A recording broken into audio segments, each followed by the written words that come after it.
And so, it continues. Hello there, welcome back to Max's Writing Advice Q&A.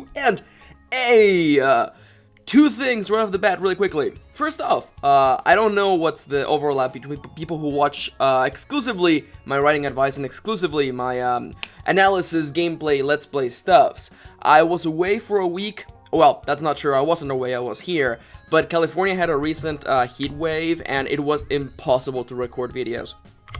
You may be saying, oh Max, I live at the bottom of Hades, you know, and I deal with the heat pretty well. How bad did it get in California? There were hills and mountains in my county that were literally on fire. So, with that said, the heat wave is now officially over, which is the best thing, because I needed to record videos today. Secondly, the white balance in this video is gonna be all over the place, mostly because it's cloudy and overcast outside, which is not generally the recording setup that I have. But anyhow, that's all nonsense. Let's talk about the third thing, the most important thing. NaNoWriMo is almost upon us. National Novel Writing Month is almost here, and I'm going to be doing a writing advice answer-a-thon for NaNoWriMo. I'm going to be exclusively answering NaNoWriMo related questions. So, what you need to do is to go into the comments down below of this video and leave all of your NaNoWriMo questions. I'm gonna add all of your National Novel Writing Month related questions and also like writing challenges and so forth. I'm gonna add all those questions to a special list and I'm gonna answer all of them in an enormous answer-a-thon that will go long depending on your questions, though we all know that I can ramble pretty well. Talking about rambling, allow me to tell you and remind you as always that the following is merely just my advice, my opinion on what works for me. Don't take it as gospel, instead take it as the ramblings of a silly person who was pretty much dying these last couple of days. With that, I was talking about the weather. Oh god, I'm so boring. I'm talking about the weather. Let's forget about all that and actually dive into the subjects of today's video. 3 questions, 3 minutes a pop. The first one goes a little bit like this. What do you think the best way of handling exposition in dialogue is? Should I just keep it simple and have the characters sit down for a long period of time, or will this seem boring to the reader? So I think first and foremost, I understand where this question is coming from. I understand the writerly friend who is having this particular issue. Mostly because exposition is a problem. Exposition, of course, is the act of relaying to the reader, or to a character in the story, information about the past that is not inherently obvious or that they don't know about. Such as, allow me to tell you about the past history I have with the antagonist, and stuff like that. Generally, exposition is a problem because it tends to more often than not feel like an info dump. I personally feel that when it comes to dialogue, exposition should be kept outside of dialogue, except for times when it feels right and it makes sense for it. My personal issue, because again, this is all just my advice on how I feel about it, but my feelings regarding exposition in dialogue is that it often doesn't feel natural because it just ends up feeling like an info dump. It's just a character telling you the information you need to know. From a writer's point of view, it makes sense because you want to tell the reader stuff. My advice is this: if you feel that your story, if you are in the middle of writing a particular scene and you think to yourself, yes, this is the point in which character A is going to provide a little bit of exposition to character B, ask yourself, how can I make this sound like the way people talk? How can I make this sound not realistic, because that's a bit of a problematic work, but how can I make this sound authentic? If these two characters were talking as they are right now, how would this one provide this information without it just feeling like an info dump? My awesome and lovely creative writing professor in college would give us this exercise where we would have to go and listen to people talk. We would eavesdrop on people to get a feeling for how real-world dialogue works, people talking. And real-world dialogue is super broken. And unless you know what they're talking about, you will miss on half of the conversation. And again, that's why exposition dialogue doesn't feel real and it doesn't feel effective, because people don't actually talk like that. People don't sit down and go, let me tell you the story. So I've gone on way too long on this one. If I had to summarize my advice, it would go a little bit like this. Keep it brief. Because people don't go on and on for paragraphs about their past. That's just not how it happens. They mostly just stick to the facts, ma'am. Secondly, read it out loud if you must. If you find yourself running out of breath, you will realize that's not particularly how people talk, unless that is how that particular character speaks. Be true to the character, be true to the situation you have at hand, and if you feel a little adventurous, please consider going outside, or when you find yourself out in the middle of things, doing buying groceries, taking care of particular business outside. Listen to the way people talk, the conversations they have with one another, and you will realize that real life dialogue, authentic dialogue is incredibly fragmented because that's how people actually talk. But anyhow, that's how I feel about it. Exposition is not inherently bad in dialogue, but as with many other things, you gotta keep it brief, okay? Okay, so that was a nice and technical question. We covered a little bit on dialogue and exposition. Let's talk about the centerpiece, the main subject of today's video. Something that I feel we all deal with. It's incredibly true not only to our medium, but to pretty much any sort of creative endeavor out there. Let's talk about self-doubt. The question, that trigger, that brought us to this particular subject goes a little bit like this. Hey Max, quick question. I have this idea that could either be something amazing, or it could fall flat on its face. The only thing stopping me from writing is crippling self-doubt. Oh, crippling self-doubt. We all know that too well.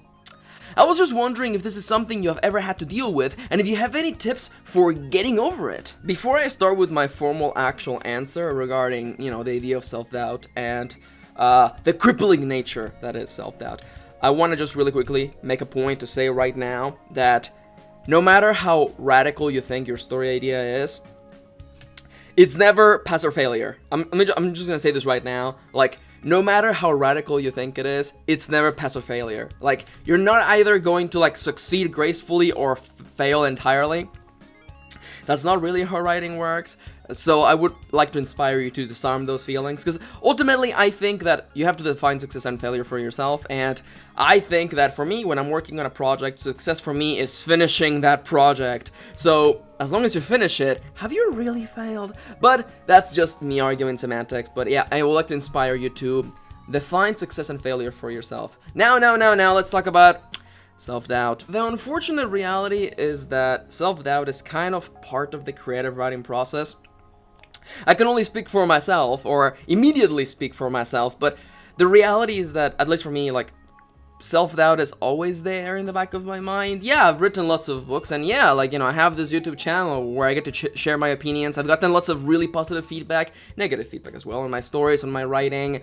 I have a lot of comfort when I know that I will finish projects because I have the experience and the habit to just sit down, write, and finish projects. I have all of those things, but I still feel that nagging feeling in the back of my mind of what if maybe, what if this, what if that, who knows? Is that general sticky feeling of uncertainty. But what helps me, because that feeling strikes stronger near the middle of the project, I say no, right before the second arc ends, or where the second act of the story ends.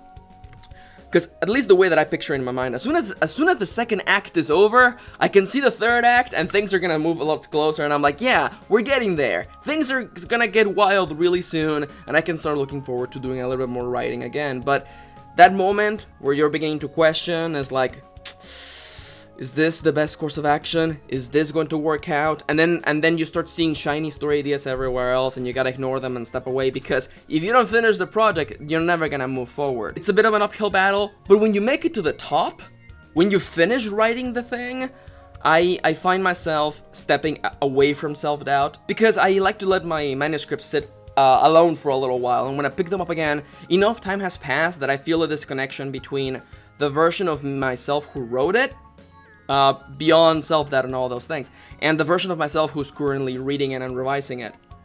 That gap gives you a lot of personal space, because it's not a matter of oh look, I screwed up these two lines back to back. Rather, Max from 2 months ago screwed up these two lines back to back, but Max right now is way better than that other Max, and I just keep pushing forward through this. And even though, you feel self-doubt, and even though, you question whether this line is effective, or this character is just, people are not gonna like it, or whether this resolution feels satisfying or not, there are times though during the revision process where I find lines that I really like, character moments that make me smile, character moments that have a strong emotional resonance within me, and those are the moments that make me really happy in writing. The moments where I smile and I laugh, not at myself, but at the version of myself who wrote those. And since I'm always moving forward, and I'm always practicing, I'm always writing, I'm always creating something, I know that I'm moving forward. So looking back on something I wrote 2 months ago and go, yeah, that's a good line. Max from then actually pulled that off pretty well. That helps, because I know that I'm already ahead of that person, and I'm always moving forward. Now, I know that me just standing here, rather sitting here, and telling you, hey, you know what? Just keep going. Ignore your crippling self-doubt. That's what I do. But I would like to inspire you to take a moment to go and look up the memoirs of your favorite writers, or just go look up at their articles that they've written. I can't go a video without recommending On Writing by Stephen King, a memoir of the craft. That book is very inspirational because Stephen King talks about his own creative process and his own struggles, and like reading their stories and reading their struggles and realize, oh, they feel the same things I feel, or writing is as hard to them as it is to me, and this struggle against the blank page is not something only I am dealing with, because I find that a lot of self-doubt deals with this introspection, this feeling of only you are dealing with this. Only you have troubles, or feels that troubles trying to write. Only you have issues with this. Everyone else, all the other writers, they don't deal with this, especially the really famous writers. They never deal with any of these things, and that is, of course, incredibly, absolutely wrong. Everyone feels those things. Everyone feels self-doubt. There's an argument to be made that the more successful someone is, the more self-doubt they feel, but that's a conversation for a different subject or a different video altogether. Look at the people who inspire you and read their stories, learn from them, realize, acknowledge, internalize. Everyone feels this way. You're not alone. Feeling self-doubt, feeling uncertain is the natural state of the creative person. And the following is gonna be a little bit harsh, but I'm just gonna say it. The difference between the writer or artist or musician that allows their self-doubt to stop them and the writer who doesn't is that you won't hear about the one who allowed their self-doubt to stop them. How do you get over it? How do you push forward? In my case, is knowing that I'm not alone, but also, more often than not, it is reckless, unstoppable, reckless determination. I wanted to write stories for a living. I wanted to finally finish books at last because I didn't do it for years. I wanted to do all of these things, but they were never gonna happen unless I overcame self-doubt, unless I just, more often than not, ignored it and wrote past it. Reckless, unstoppable determination. You can do this. Many people before you have dealt with self-doubt and have pushed through, and I know that you can do it yourself, okay? Okay, and best of luck to you, Red Early Friend. That was a really serious answer! And of course, as always, I went really long. Let's take a moment to talk about one more question. It's not a lighthearted question, it's another difficult question to answer, but I'll try to tackle it as eloquently as I can. The last question of today's video goes a little bit like this. Hey Max, have you ever worked on a story and kept facing so many obstacles that you just thought, this story isn't working, maybe I should scrap it? I am feeling like that with my first story that I wrote back in NaNoWriMo, National Novel Writing Month, back in 2014. It's historical fiction, and I feel like there are a lot of authenticity issues related to major plot points. I don't know how to fix them, and quite honestly, there's a bit of a disconnect with me and this story. I put it away for too long, so I feel like I can't fully get back into it to even finish it. What do you think I should do? Well, I think that first and foremost, you already know what you want to do, and I would like to inspire you to go with your gut feeling. If you really feel disconnected from this story, and the following is going to be really harsh, by the way, but I'm being harsh to make a point. If you really feel that you're disconnected from the story, stop wasting time and drop it. If you really think that you can't salvage it, stop wasting your time and drop it. If the story really doesn't appeal to you anymore, stop wasting your time and drop it. And finally, if it worries you, if you feel unhappy because you dedicated so much time and effort and dropping the story feels like wasting time, drop it and stop wasting your time worrying about that, and instead dedicate your time to working on a story. I have to be harsh sometimes because it's the only way to get the point across. Your time is precious. Working on a book is a long process, and it takes a while, and if you're unhappy and if you're not enjoying it and if you're guilting yourself because of the time and effort you put into part of the project, I can tell you right now, you will not finish the book, because guilt and pressure and unhappiness are not fuel for creativity. You're just gonna keep putting it away until, I don't know, like some of my writerly friends just stop writing altogether because it takes too long, because you're so disconnected. Honestly, my advice, it's the same advice I've always given. Write something that excites you. It's okay to let go of old projects. It's okay to let go and to move on. I know that it sucks when you dedicate a lot of time to a project and then you have to drop it, but are you gonna keep worrying about that? Or dedicate your energy and time right now to working on another project? I say that with one caveat, okay? The past will always be the past. You can't change it. And you have to stop guilting yourself over the past. But what does matter, though, is that you take responsibility for the present and the future. If you drop this story and you decide to start a new one, if you decide to start a new project, finish it. Go all the way. Do not stop. Do not let it sit for a while. Do not put it away. No matter how tough and hard things may seem, how unlikely it seems that you will ever finish it, how much self-doubt you have, how many obstacles and things get in the way, do not stop and finish the thing. I want to inspire you. With every fiber of my being, finish this story. Whatever you start, whatever you get started with, whatever you do, don't stop. You will learn more from finishing one project than starting thousands of them. I can tell you that from personal experience. Stop chasing the shiny story idea, because they're always shiny at the beginning. Just pick a story that excites you, that makes you want to write, that you can't wait to sit down and write and push through, okay? All the way. All right. Remember, your time is precious. It's so limited. It's precious. Don't spend it guilting yourself. Instead, spend it on one project. A project that you will finish, and when it's over, you can look back and say, here it is, it's completed. I didn't start 10,000 stories. I finished one. And that's what matters, okay? Okay. And so here we are, once again at the end slate. I hope that you enjoyed today's video, and I hope that if anything I gave you another point of view. If you would like to share your own point of view for the questions that were answered today, please let me know in the comments down below.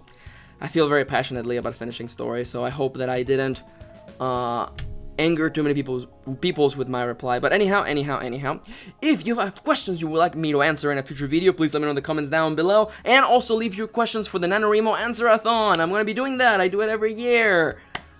Send your questions. It's gonna be like an hour of me answering questions from you. So send me your NaNoWriMo questions. And one more thing before I go, I would like to remind you, as always, that if you enjoy my videos and you would like to make sure that I can continue on making them for the foreseeable future, please consider pledging to my Patreon page. Patreon is a wonderful website where the viewers, the people who enjoy content, can support the creators who are making it by becoming a patron. More details to all of that in the little card in the corner of the screen and the link in the description down below. But if Patreon is not your cup of tea, how about a cup of coffee? I don't have coffee on, maybe I'm drinking too much coffee. One-time donation, link in the description down below. For the time being though, I've gone on way too long. I want to thank you for watching. Thank you for tagging along this ridiculous video of me answering writing. It was really more like writing advice that feels like life advice. But I've gone on way too long. Again, thank you for watching. Thank you for spending a little bit of your day with me. And I'll see you on the next one.